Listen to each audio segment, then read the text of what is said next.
গণভোট অধ্যাদেশ এবং জুলাই সনদ বাস্তবায়ন আদেশকে তারা অসাংবিধানিক কেন নয় এই মর্মে ডিক্লারেশন চেয়েছে।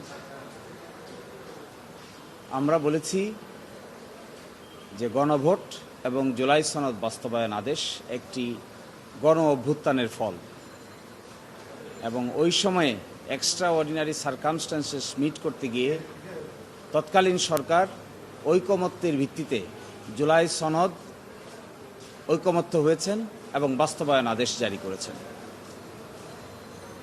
এবং এই বিষয়টা নিয়ে এখন যারা প্রশ্ন তুলছেন, আমরা আদালতকে বলেছি এটি আত্মঘাতী একটি প্রশ্ন উত্থাপন করেছে।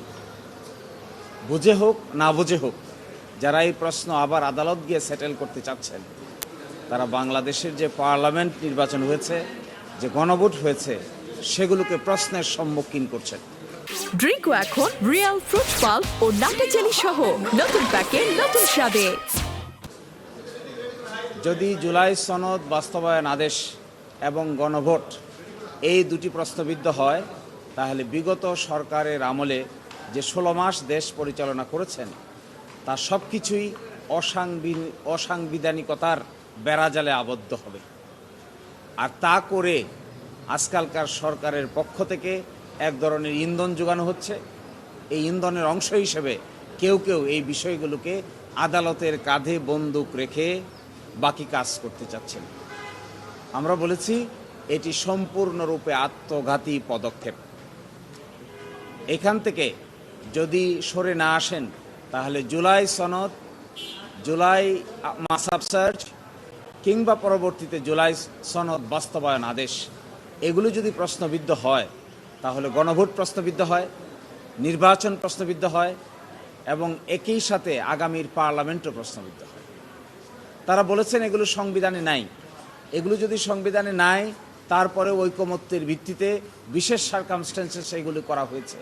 সংবিধানে তো অন্তর্বর্তীকালীন সরকারও নাই, সংবিধানে তো সরকার পালিয়ে যাওয়ার বিধানও নাই, সংবিধানে তো অবশ্যই গণভোটের বিধানও নাই, সংবিধানে এই 2026 সালের 12ই ফেব্রুয়ারি নির্বাচন অনুষ্ঠানের কথাও নাই।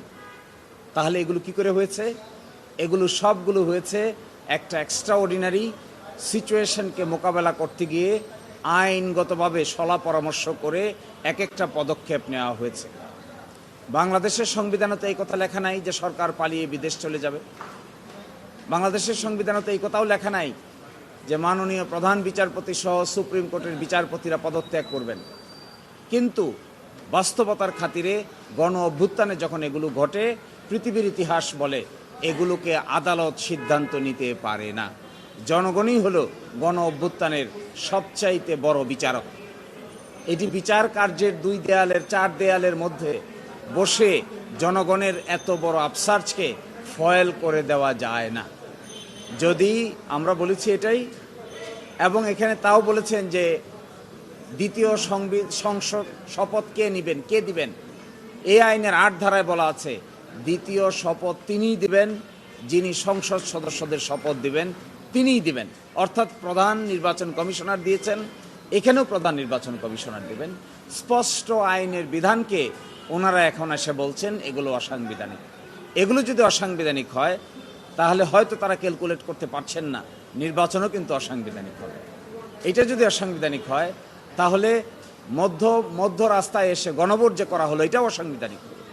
গণভোটকে মানছেন না, নির্বাচনকে মানছেন, তাহলে কি দাঁড়ালো? যারা গণভোটকে মানেন না, একই দিনে তো গণভোট হলো, একই দিনে নির্বাচন হলো। আপনি যদি গণভোটকে অসাংবিধানিক বলেন, তাহলে নির্বাচনকে কি বলবেন? নির্বাচনকেও বলতে হবে আপনাকে অসাংবিধানিক। আপনি একটাকে নিবেন আরেকটাকে নিবেন না, এই দ্বৈত চরিত্র তো চলতে পারবে না সংবিধানে। সাংবিধানিকতার দোহাই যদি দিতেই হয়, তাহলে ভালো করে দেন। বিগত 16 মাসে 18 মাসে যা কিছু হয়েছে সব কিছু আন্ডান করে দেন। তা যদি করেন, তা যদি করতে চান করেন, একটা গণ অভ্যুত্থানকে যদি ফয়েল করতে চান করেন, একটা বিপ্লবকে যদি নষ্ট করতে চান করেন, কিন্তু তা না করে আপনি নিজের পছন্দ মতো গণভোটের রায় বিরুদ্ধে গেছে তাই এটা মানি না, আর নির্বাচনের রায় পক্ষে গেছে তাই এটা মানি, এটা হবে এই গণ অভ্যুত্থানে যারা জীবন দিয়েছে, শহীদ হয়েছে, পঙ্গু হয়েছে, তাদের প্রতি একটা উপহাস।